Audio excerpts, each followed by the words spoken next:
अब हमें समझ जाना चाहिए कि पाकिस्तान फलस्तीन नहीं, हमारी फौज सिर्फ फिल्मों में ही पाकिस्तान से लड़ सकती है। दुनिया हमारा मजाक उड़ा रही है, हम मुंह दिखाने के काबिल नहीं रहे। शीतल जी, एक चीज आपसे जरा समझ लो, क्योंकि मैं एक पिक्चर आई थी बाहुबली, उसमें बाद में जब पिक्चर निकले तो उसमें एक प्रश्न होता था, कटप्पा ने बाहुबली को क्यों मारा।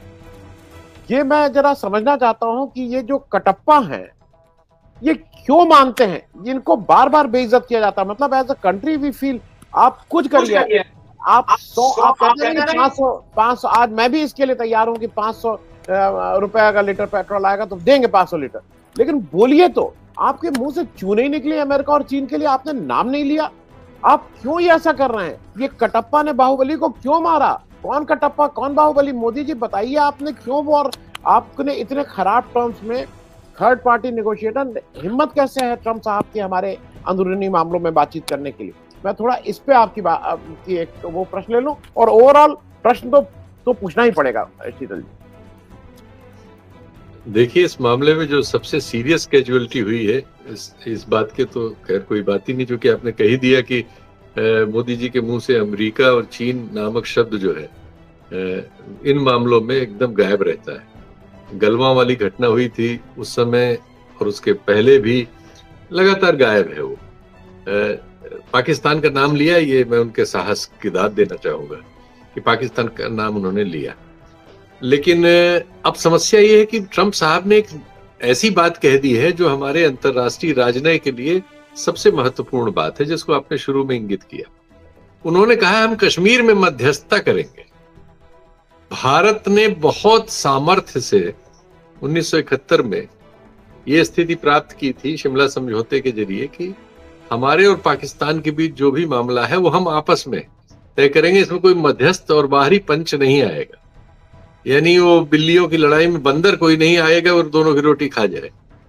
लेकिन यहां डायरेक्ट कहा जा रहा है, नाम लेके कहा जा रहा है, उल्लेख हो रहा है, और हमारा पूरा जो विमर्श है जिसको इसका उत्तर देना चाहिए कि भई ये क्या आपको हमने कहा इसमें शामिल किया है, आप क्यों हमारी चीज तय करेंगे। हमारे अंदर बायलैटरल हमारा अपना समझौता है, कोई बात होगी तो हम खुद तय करेंगे, हम खुद ही तय कर रहे हैं।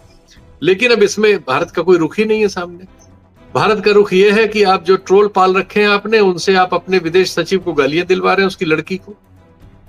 मतलब इतनी शर्मनाक सरकार है कि उस पर एक अक्षर नहीं बोली। उस पर आईएएस एसोसिएशन बोलती है और उस अफसर को भी सामने आके इनको बेइज्जत करना चाहिए। वो बेचारा नौकरी कर रहा है, जो सरकार की राय है वो राय प्रकट कर रहा है प्रेस कॉन्फ्रेंस में। इसके लिए उसकी लड़की, उसकी बीवी, उसके बच्चों, उसके बहू को गाली दी जाएगी, उसकी बहन को। क्या देश आपने बना लिया। ऐसे गुंडे के खिलाफ कार्रवाई क्यों नहीं की। हमारे प्रधानमंत्री जी ने मजाक बना लिया है। महाभारत सीरियल के पीछे से जैसे आवाज आती है, 2 दिन प्रैक्टिस करके आवाज पीछे से 22 मिनट दे रहे हैं, वॉइस ओवर कर रहे हैं। ये वॉइस ओवर का सवाल है। देश की प्रतिष्ठा आपने मिट्टी में मिला दी। आपका प्रवक्ता कह रहा है टेलीविजन चैनल में बैठ के, हमने तो कोई लड़ाई की नहीं, हमारा युद्ध कहां हुआ, हम तो टेररिस्ट ठिकानों पे हमला करके अपने घर में बैठे, और सारे टेलीविजन चैनल आपके इस्लामाबाद पे कब्जा कर चुके हैं। क्या मजाक आपने इस मुल्क को बना दिया है। हम लोग वेस्ट में यहां आए हैं, हम नोटिस में ही नहीं है। इतनी बड़ी घटना यहां की नोटिस नहीं है। सिर्फ एक बात की नोटिस है, वो कुछ मीडिया में आया है कि रफाल और एक और जहाज हमारा मार गिराया गया है। सारी खबरें इसी पर केंद्रित है। CNN हो, वॉशिंगटन पोस्ट हो, राइटर हो, सब सिर्फ एक चीज हमारी दिखा रहे हैं, आप जिसको छुपाना चाह रहे हैं। छुपेगी है ही नहीं, छुपी है ही नहीं। सारे पश्चिम में सिर्फ ये बात हो रही है, और फिर उससे जुड़ी हुई कहानियां आ रही हैं। कैसे उसको खंडित किया जाए, कैसे कोई भारतीय सच का सामना पश्चिम में हो तो कैसे करे, बताइए। ये सारे सवाल आपने अनुत्तरित कर दिए, नई समस्याओं में फंसा दिया, और आप जुकराई कर रहे हैं। महाभारत सीरियल बना रहे हैं पीछे से बैठ के, 3 दिन प्रैक्टिस करके पीछे से बोल के रिकॉर्ड कर रहे हैं। अभी आधे घंटे पहले ट्रंप ने आपका पानी निचोड़ दिया। आपको बताना था, स्पष्ट करना था क्या बोल रहे हो भाई, और क्या आपके रिश्ते, क्या आपकी दोस्ती है कि हरदम आपके प्रोग्राम से आधे घंटे ठीक पहले उसने अपना वीडियो रिलीज कर दिया। कहा मैंने बुला के दोनों को तय कराया, धंधा करना है तो मेरे साथ चलो। ऐसी वो बातें कर रहे हैं। ये राजनय को आपने कहां पहुंचा दिया महोदय। और ये इससे ये एक तो आप देश के साथ ये मीडिया के जरिए जो झूठ बोलते बुलवाते हैं, उसने हमारी नई समस्याएं पैदा कर दी। ईरान के विदेश मंत्री के बारे में एक चैनल जो है वहां पे एक लफंगा बैठ के उल्टी सीधी बात कर रहा है। एक और चैनल है जो ट्रंप साहब को विदेश नीति सिखा रहा था और राजनीति सिखा रहा था, बाद में सारे वीडियो उसको विड्रा करने पड़े। आपने पूरे देश को एक प्रहसन में बदल दिया। सच्चाई यह है कि पश्चिम में आपको कोई नोटिस नहीं कर रहा है। ये तो आप भारत में ही विश्वगुरु बने हुए, लेकिन अगर कोई नोटिस करता, कुछ एजेंसियां करती हैं जो मेरिट वगैरह रखती हैं कि प्रेस फ्रीडम में हम कहां हैं, हंगर इंडेक्स में कहां हैं, सामरिक शक्ति में कहां हैं, फाइनेंशियली कहां हैं, उनके अलावा आप यहां नोटिस में नहीं है। ये हम यहां से बैठ के आपको बता रहे हैं, रोज अखबार यहां के देख रहे हैं और अपनी हालत देख रहे हैं। सिवाय रफाल हमारा गिरने के बारे में चर्चा के अलावा कोई चर्चा नहीं। तो ये जो परिस्थिति है भाई साहब, सही सही बात देश को बताइए, क्योंकि देश वरना इसी तरह से झूठ का शिकार होगा जैसा हमारे चैनलों ने इस्लामाबाद पे कब्जा करके किया। और आपका प्रवक्ता कह रहा है एक स्टूडियो में बैठ के कि हम तो लड़े ही नहीं। आप खुद भी यही कह रहे हैं कि वो तो उन्होंने हमला हमारे गुरुद्वारों पे और उस पे कर दिया था। तो महोदय आपकी क्या जिम्मेदारी है? कोई हमारे गुरुद्वारे पर हमला करेगा उसके बाद वो साबुत रहना चाहिए? आप तो संसद में आप और आपके गृह मंत्री दोनों जने पीओके लेने की घोषणाएं कर चुके हैं कई बार। तो इसके अलावा कौन सा समय था? अगर उन्होंने हम पे हमला किया तो जवाब में हमें बिल्कुल वो सब करना चाहिए था जो लोग समझते हैं कि होना चाहिए, सही है। और नहीं है तो देश को बताइए कि पाकिस्तान गाजा नहीं है और आप इजराइल नहीं है। ये सच बताइए, क्योंकि जनता अविश्वास में गलतियों का शिकार होगी और उसका दिल टूट जाएगा। इस मामले में आपने दिल तोड़ दिया है हिंदुस्तान का। मैं शीतल भाई, मैं एक चीज, हाँ मैं शीतल भाई, एक तो मैं नितेश वारा साहब कह रहे हैं, मैं उनको बता दूं कि Anand Vardhan ji, it is very easy for you to comment that Indian army can take PoK easily when 30% of this Pak is under China occupation. Nitesh ji, मैं नहीं कह रहा हूं, ये भाजपा का शीर्ष नेतृत्व चीख चीख के इलेक्शन के समय कह रहा था कि 6 महीने के अंदर हम पीओके ले लेंगे। मैं नहीं कह रहा हूं, मैं इस स्थिति में नहीं हूं, लेकिन मैं इस स्थिति में जरूर हूं कि इस समय देश में ये माहौल बना हुआ था। सारी विपक्षी पार्टी एक स्वर में कह रही थी कि आप इसको आगे बढ़ाइए, हम आपके पीछे खड़े हैं। और पीओके के लिए वो बना था। देश में थोड़ी दिक्कत होती है, थोड़ी महंगाई होती है, उसके लिए आज मानसिक रूप से देश तैयार था। मैं सिर्फ उस माहौल की बात कर रहा हूँ। लेना नहीं लेना तो ये देश के नेतृत्व का बात है। ये तो आपका एजेंडा था, मेरा एजेंडा नहीं था ये। मैं तो कभी भी किसी भी लड़ाई के उसमें वो हूँ, लेकिन अगर देश की बात आ रही तो लड़ाई के आखिरी आदमी तक लड़ने की बात होगी तो होगा।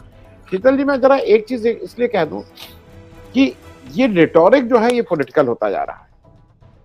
अब जो इसमें जैसा यूसुफ जी ने कहा कि हम उसकी तिरंगा यात्रा निकालेंगे, सब कुछ निकालेंगे, उसको कुछ करेंगे, मुझे नहीं लगता है कि एक समय देश को इतना मैच्योर होने की जरूरत है। और दूसरा, मैं एक चीज और पूछ लूं, मैंने बहुत से चैनल में सब जगह देखा, सब लोग कह रहे हैं गलत हुआ, सब लोग कह रहे हैं मौका खोया, सब लोग, लेकिन किसने मौका खोया? एक भी व्यक्ति, वो जो पूरे भक्त मंडली है, वो ये नहीं कह रहा है कि मोदी नेतृत्व, राहुल गांधी जाएंगे क्या वहां, कि इंदिरा गांधी जाएंगी वहां आक्रमण करने?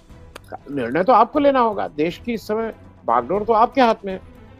तो एक चीज, क्या हम लोगों ने एक अच्छा मौका, जिसमें पूरे देश का माहौल, पूरी दुनिया आपके साथ थी, क्योंकि आपके यहाँ अटैक हुआ था, आपके लोग मारे गए थे।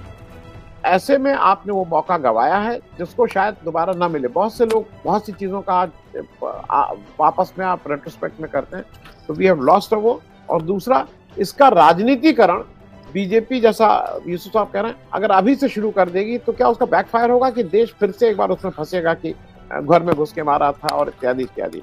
शीतल जी,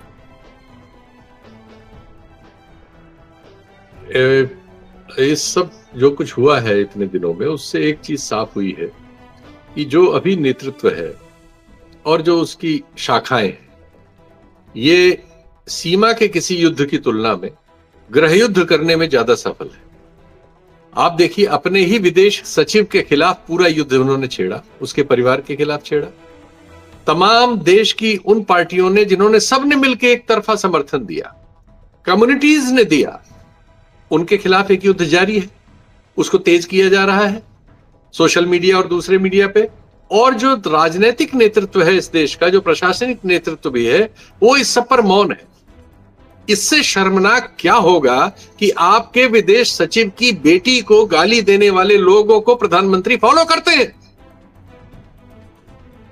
प्रधानमंत्री को तुरंत उन सारे अकाउंट्स के खिलाफ कार्रवाई करानी थी, गृह मंत्री को उस पर कार्रवाई करानी थी, उसकी जगह आप उनको फॉलो करते हैं, आप उनको पैसे देते हैं, आप उनको पालते हैं।